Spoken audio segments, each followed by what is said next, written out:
Bom, vamos lá.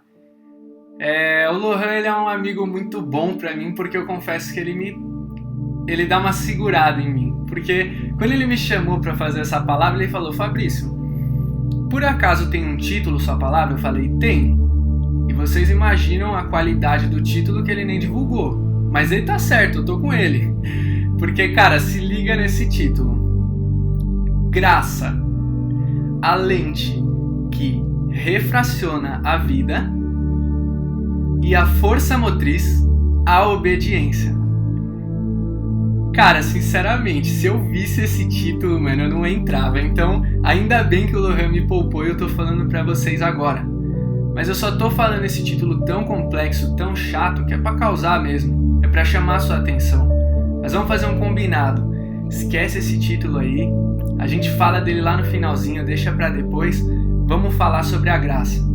Que eu faço questão de pontuar que, assim, falar sobre a graça eu vou estar mentindo se eu falar que eu estudei para vir repassar um tema para vocês. Eu não estudei o tema da graça, na verdade eu tenho vivido a graça nos últimos dias. E tem sido muito bom para mim. E eu começo falando do livro de Romanos para vocês, que o Lohan gosta pouco, né? Fala pouco de Romanos. Lá no capítulo 1. Por que eu disse que eu tenho vivido a graça? Porque eu sinto que, cara, mesmo tendo a vida que eu tinha, que eu sempre fui uma pessoa que eu julgo assim, o cara normal da igreja, suave, ele tem o ministério dele, ele faz o negócio, ele tem uma vida aí, né, desde criança eu frequento, conheço bastante aí, já li a Bíblia inteira, por exemplo, então eu segui essa vida. Mas eu falava, cara, se Jesus fala que, assim, meu jugo é suave, meu fardo é leve, por que será que eu me sentia tão pesado? Por que será que eu me sentia tão condenado? E talvez se tem alguém aqui que mesmo falando, nossa, eu entendo que Cristo morreu na cruz por mim, mas eu ainda viro e mexe, não consigo dormir, tipo, com medo da condenação, cara, na moral, é com você que eu tô falando. Então vamos falar da graça, porque eu creio que isso foi capaz de me libertar assim de uma coisa que eu nem imaginava. Eu não sabia que eu ia poder fluir tanto assim em Deus como eu tenho fluído depois que eu entendi a graça. Cara, Paulo escreve uma carta aos Romanos e ele começa de uma maneira muito legal. Ele basicamente fala: e aí galera, eu sou Paulo, vou explicar pra vocês quem eu sou. E ele faz uma linha do tempo, do plano de Deus, e ele se situa, ele faz um ponto nessa linha. Então ele começa falando assim: o Evangelho de Deus foi anunciado pelos profetas nas Escrituras e apontavam para a vinda do Filho de Deus. Jesus Cristo, por sua vez, mediante um espírito de santidade, ressuscitou dentre os mortos. E desde que esse sacrifício perfeito foi feito, um povo foi chamado para obediência por meio da fé. E ele fala: vocês, romanos, estão convidados a fazerem parte de Jesus Cristo, ou seja, a serem santos. Cara, isso aqui pra mim, eu falei, nossa, que legal, eu nunca tinha imaginado por essa perspectiva. Eu nunca tinha me colocado nessa linha do tempo. Eu te convido a fazer esse exercício comigo, não precisa pensar muito. Se a gente for fazer um pontinho, a gente é o povo chamado para a obediência por meio da fé. Só que eu não tenho como falar, já que ele está falando que a gente vai ser salvo, a gente estará em Cristo, que a gente será santo, não tenho como entrar na graça sem passar por um degrau anterior, que é o da lei. Então ele explica, Paulo ele fala, ainda no capítulo 1, um pouco de como funcionou a nossa condenação. E cara, eu nunca tive tanta clareza, e Paulo fala de uma maneira tão legal aqui, que eu acho que vale a pena assim eu ressaltar para vocês. Cara, qual foi o pecado do homem? Paulo diz assim: o homem não reagiu de maneira adequada à clara manifestação de Deus. Cara, ele tá falando, Deus se manifestou claramente ao homem. Como? Por meio das coisas criadas. E o homem rejeitou a verdade, preferiu a mentira e não reagiu de forma adequada a essa manifestação de Deus e por isso nós somos indesculpáveis. Paulo diz: o homem resolveu adorar a criação ao invés do Criador. E aí Paulo ele fala: eu vou falar aqui para você sobre duas facetas de Deus. A primeira é que Deus é justo. Então, o homem deu uma ramelada, né? Caramba, Deus se manifestou claramente. E a gente, adorou ídolos. Ele começa a falar que toda sorte de pecados. É um trecho muito interessante porque ele define as relações humanas. Ele fala das rivalidades, de tudo que a gente tem, assim. Ele é bem detalhista e fala: cara, vocês ramelaram. Todos vocês são indesculpáveis. E Deus é justo. Então ele vai agir mediante isso. Portanto, nós fomos entregues a uma disposição mental reprovável. A uma disposição mental errática. Tá, Fábio, você tá falando difícil aí? Tô entendendo, você tá querendo se achar? Então vamos falar simples. Cara, a gente é programado para pecar. Simplesmente a gente foi programado para pecar. E a lei de Deus, que é justa, que é santa, condena o pecado, condena o erro. Portanto, juntou a fome com a vontade de comer. A gente está programado para errar e a lei condena quem erra.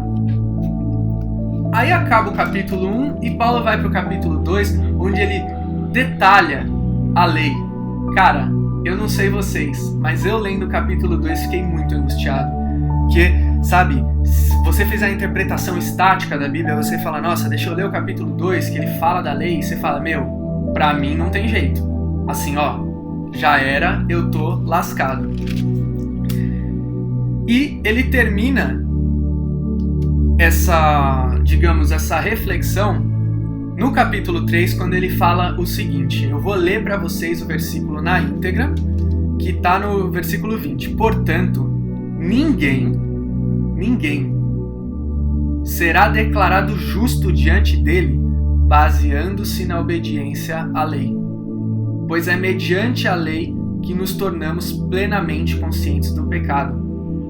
Ou seja, ninguém é declarado justo baseando-se na lei. A lei serve para deixar a gente consciente do pecado. Em outras palavras, a lei é pedagógica.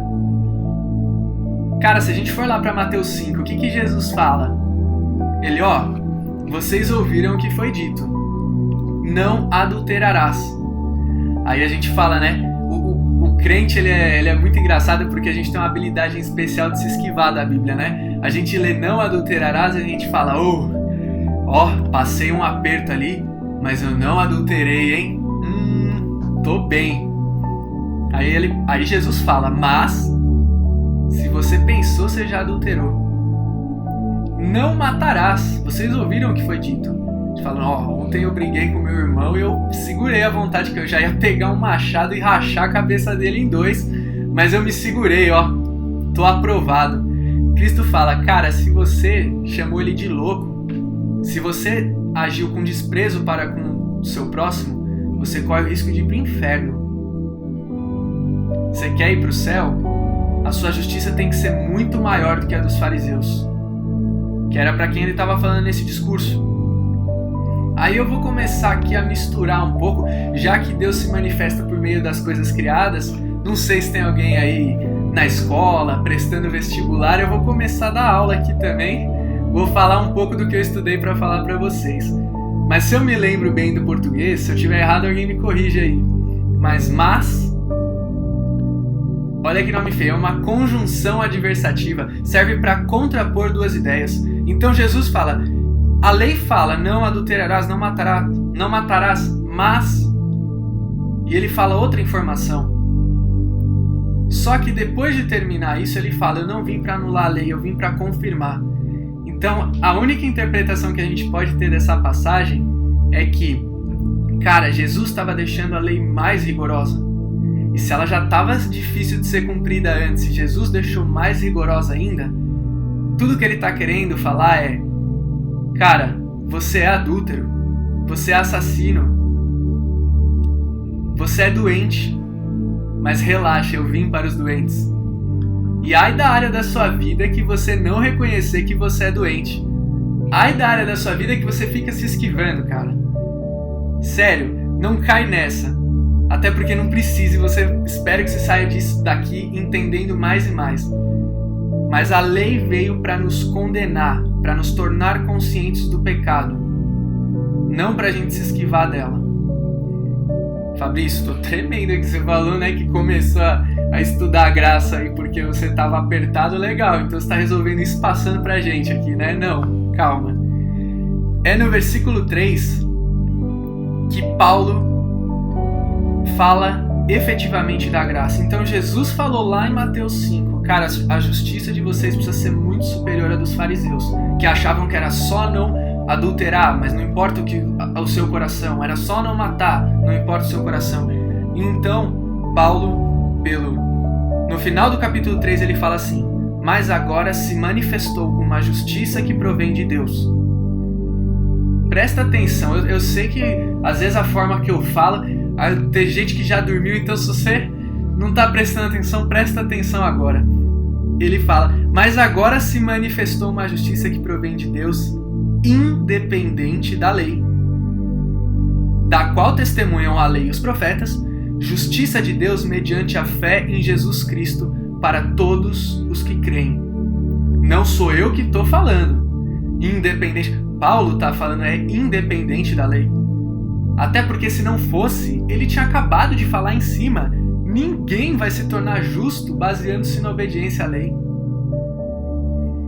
Ele continua falando: pois sustentamos que o homem é justificado pela fé. E fala de novo, independente da obediência à lei. E ele termina esse trecho do capítulo 3, ele encerra o capítulo 3 falando: anulamos então a lei pela fé? De maneira nenhuma. Ao contrário, confirmamos a lei. Então, cara, olha só que da hora.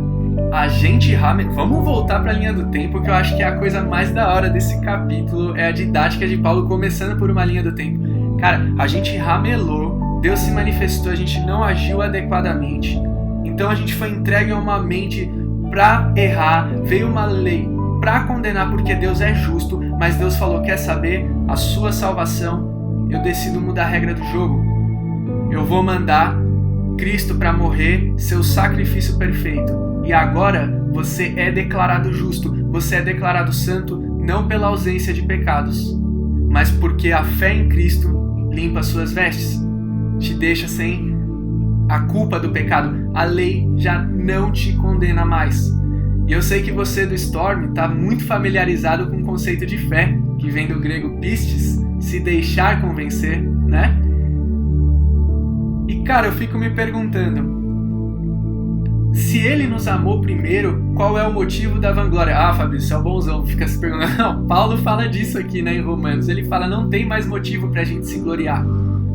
Mas ao mesmo tempo, se você parar pra traçar aquela linha do tempo, ó a revelação, hein?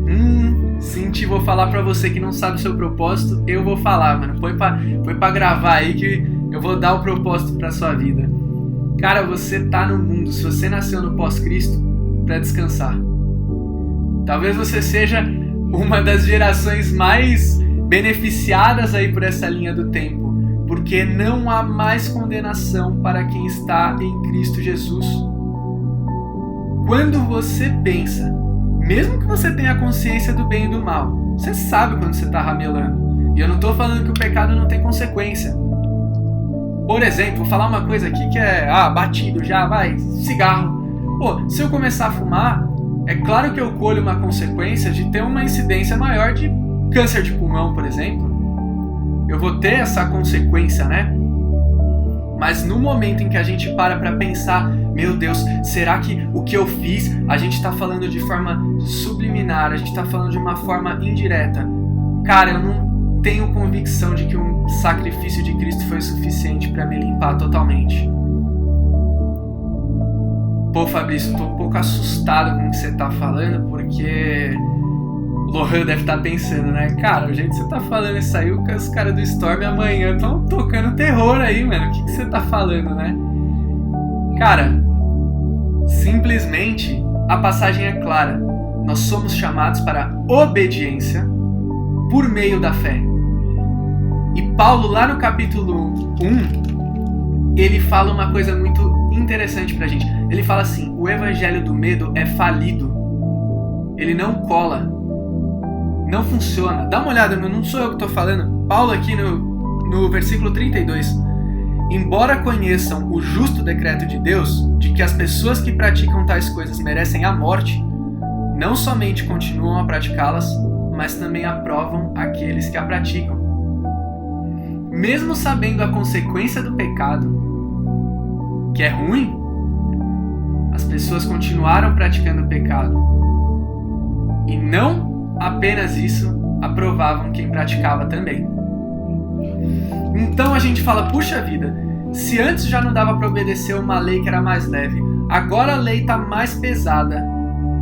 E você está falando que a lei não me condena mais, mas a gente é chamado para obediência. Eu não entendi como é que eu vou obedecer. Eu não entendi. E simplesmente no capítulo 4, Paulo não deixa dúvida. Ele fala assim, cara, é o Espírito Santo.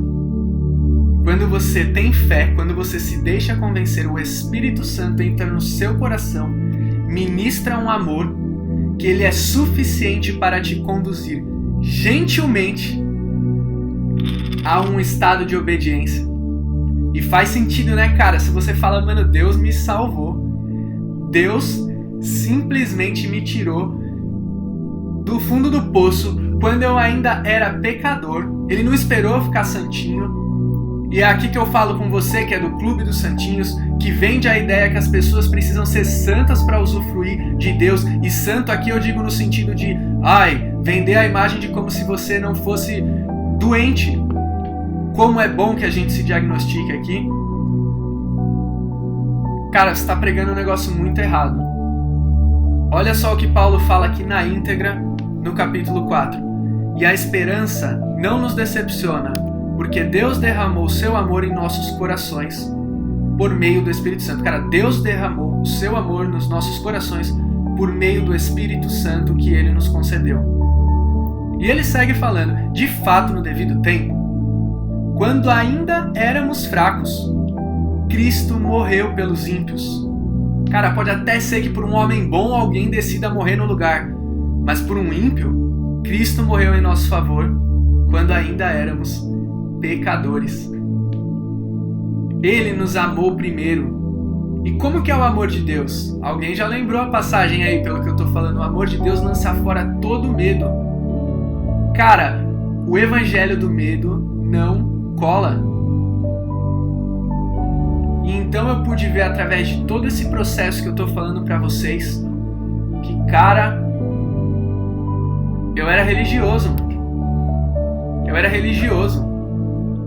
Porque eu ficava intercalando períodos de culpa, intercalando períodos de mérito. Tinha hora que eu ficava, nossa, tô com culpa, eu tô com medo de estar no caminho errado, eu tô com medo. Fala, cara, você entendeu que não tem mais condenação pra você?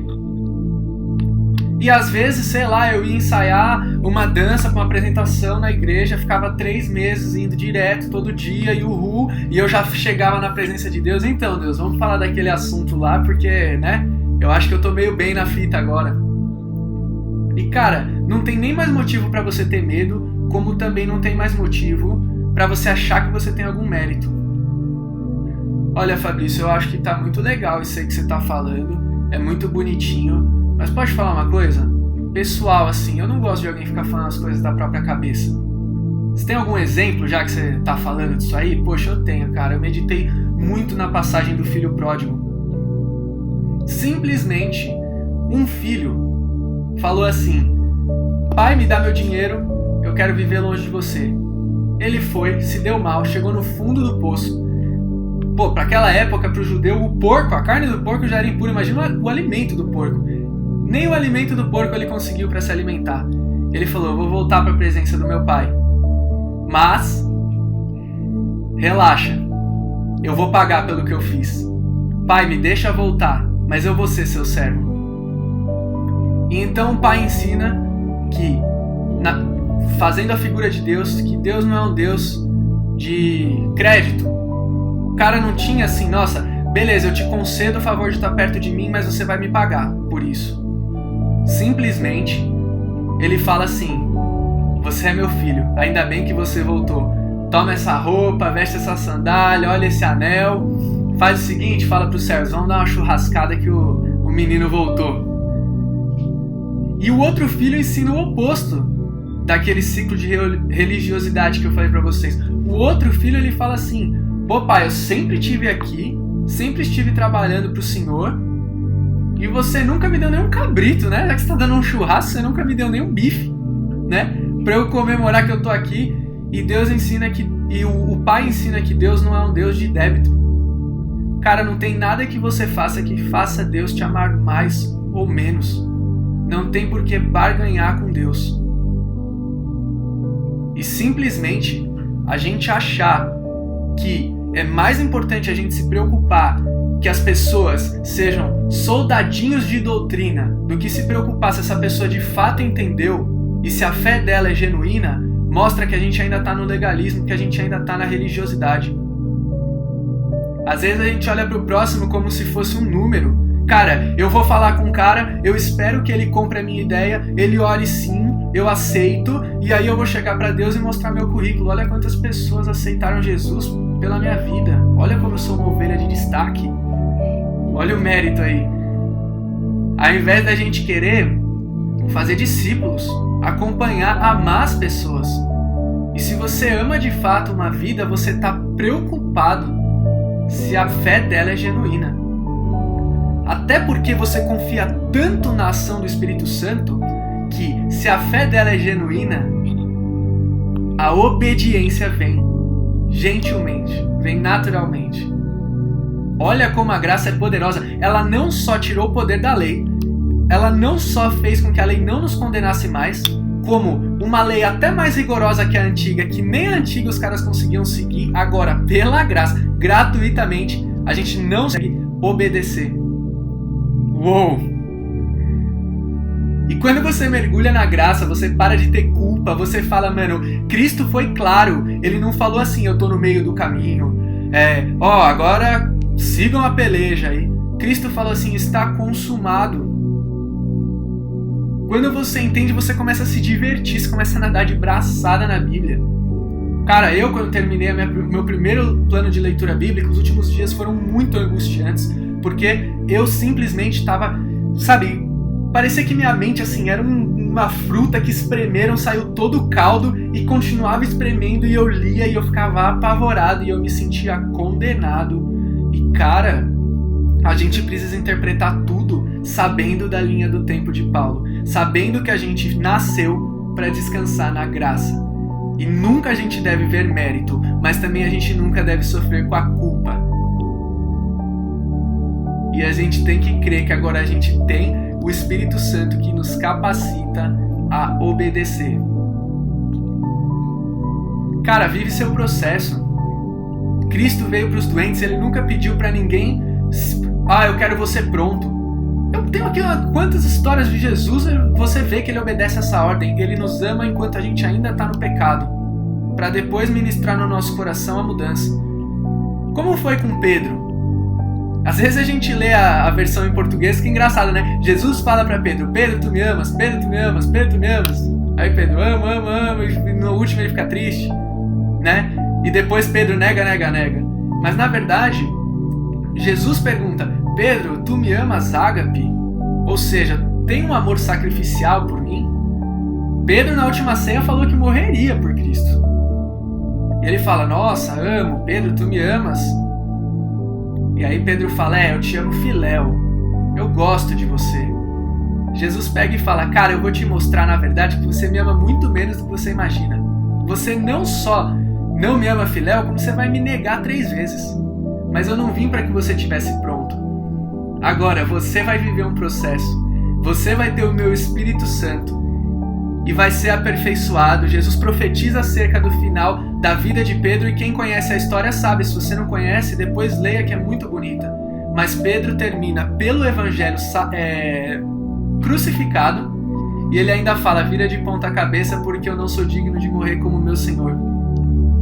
Então Pedro termina comprovando que o final do processo foi o amor ágape, o amor sacrificial. Ele foi aperfeiçoado pela ação do Espírito Santo. Tá, vai. Eu tô com vontade de contar só mais uma. Vamos falar da mulher pega em adultério. Cara, às vezes a gente não entende direito a profundidade, mas se o adultério tinha como punição a morte, era como se fosse o crime mais hediondo de hoje. Sabe? Ela cometeu uma coisa que, ela mesma falou, nossa, me pegaram, não podia... Ela mesma devia estar com culpa. Ela cometeu aquilo que a sociedade ensinou pra ela que não se cometia, senão a pena era de morte. Eu fico imaginando ela sendo conduzida até o lugar que iam apedrejar. Ela devem ter, sei lá, cuspido, puxado o cabelo, todo tipo de reação hostil. E Cristo falou pra ela o quê? Enquanto ela ainda estava no pecado, eu não te condeno. Vá e não peques mais. E ela deve ter se sentido tão amada que ela viveu um processo que de fato ela deve ter entrado nessa obediência, nessa santidade que agrada a Deus. E é de coração. Então, cara, vive o seu processo. Vive o seu processo, porque Cristo não quer que você esteja pronto. Você não precisa estar santo para acessar a benevolência de Deus. Na verdade, Cristo quer se relacionar com você. Então perde essa culpa. Sabe? Quando Cristo falou está consumado, o véu se rasgou. Ou seja, o que era o véu? Ele separava a presença de Deus de uma área normal. E só podia entrar na presença de Deus um sacerdote escolhido. E no momento em que o véu se rasga, nós temos o privilégio, agora nós podemos entrar no Santo dos Santos. A hora que a gente quiser. Sim, se você queria saber, a minha pregação fala, mano, você tá com a bola toda, se você tá em Cristo Jesus. Não há mais condenação para quem tá em Cristo Jesus. Bom, eu encerro minha palavra, mas eu não esqueci do meu título. Eu aposto que muita gente ainda tá falando assim, nossa, mas esse bicho é meio louco, né? Porque, e aquele título lá, né? Bom, vamos falar um pouquinho de física então. Não sei se eu lembro direito, mas qualquer coisa alguém me corrige. Graça. A lente que refraciona a vida. Cara, o que é refração? Uma onda, quando ela está se propagando em um meio e ela passa para outro, ela se propaga de uma forma diferente. Porque cada meio tem um índice de refração diferente. Então ela se propaga de maneira diferente, ela até muda a direção. Cara, toda informação que chega num cristão tem que passar pela refração da graça. E a gente tem que interpretar o que acontece hoje sob a ótica da graça. É a graça que fala que a gente entendeu mesmo o sacrifício de Jesus. Ok, então vamos lá. Graça, a lente que refraciona a vida. E a força motriz à obediência. Esse último A com crase, né? A força motriz para a obediência. Então, o que é força motriz? Basicamente, cara, a energia que eu preciso usar para realizar um trabalho, para deslocar um bloco daqui para cá, chama-se força motriz. Então, o que eu preciso de, vamos dizer assim, para me possibilitar obedecer, a força motriz da obediência também está na graça. Então agora um título que parecia um bicho de 7 cabeças, agora é um título que a gente domina. Graça, a lente que refraciona a vida e a força motriz à obediência. Muitas vezes os irmãos que estão dormindo lá fora olham para a graça como essa coisa tão complexa. E é a nossa missão pregar a graça. É a nossa missão amar as pessoas, se relacionar, sermos ativistas de justiça social, porque é a justiça de Deus. Estarmos fazendo o que Cristo nos mandou fazer, viver como Ele, nos relacionando. E de uma maneira muito livre, a gente pode agradar a Deus com o nosso viver e com a nossa santidade. Pô, galera, de verdade, eu agradeço muito a oportunidade de falar o que eu tenho vivido. Eu agradeço muito o Lohan por ter me convidado. Eu oro muito para esse ministério Mas eu vou falar um negócio pra vocês, eu não vou orar por vocês não. Geralmente, eu vou orar pra terminar aqui, né? Legal a gente orar em conjunto. Mas basicamente, assim, o meu sonho é que vocês saiam dessa palavra falando: mano, eu tô com a bola toda. Eu tô podendo. Então, cara, eu não vou orar com você não. Faz o seguinte, quando acabar essa chamada que a gente der o tchau, tchau. Entra você no Santo dos Santos, mano. Começa a tomar posse dessa posição de filho. Você é santo. Mas eu pequei, mas você é santo não porque você não peca, mas você é santo porque ele te limpou. Aí você começa a entender, falar: caramba, por que você foi bom? Eu não merecia. Você fala: nossa, deixa eu me deliciar nessas páginas. E você começa a ver o que Deus nos fala. A lei é pedagógica, como eu falei. Você começa a obedecer naturalmente. O negócio vai fluir, cara. Então, na real, eu termino meditando numa promessa. Tá em João 14 e diz assim: não se perturbe o vosso coração. Creiam em Deus e também em mim. Jesus falando, né? Na casa de meu pai há muitas moradas. Se não fosse, eu não os teria dito. Vou preparar lugar para vocês. E quando eu for e preparar lugar, voltarei e os levarei para mim, para que vocês estejam onde eu estiver. Vocês conhecem o caminho para onde eu vou. Comece o seu processo, você é livre, pregue a liberdade e eu tenho certeza que a gente vai juntos terminar nosso processo quando for dia perfeito. Vamos habitar aí a Nova Jerusalém. Tamo junto, rapaziada. Valeu. Lohan, tô devolvendo a palavra pra você.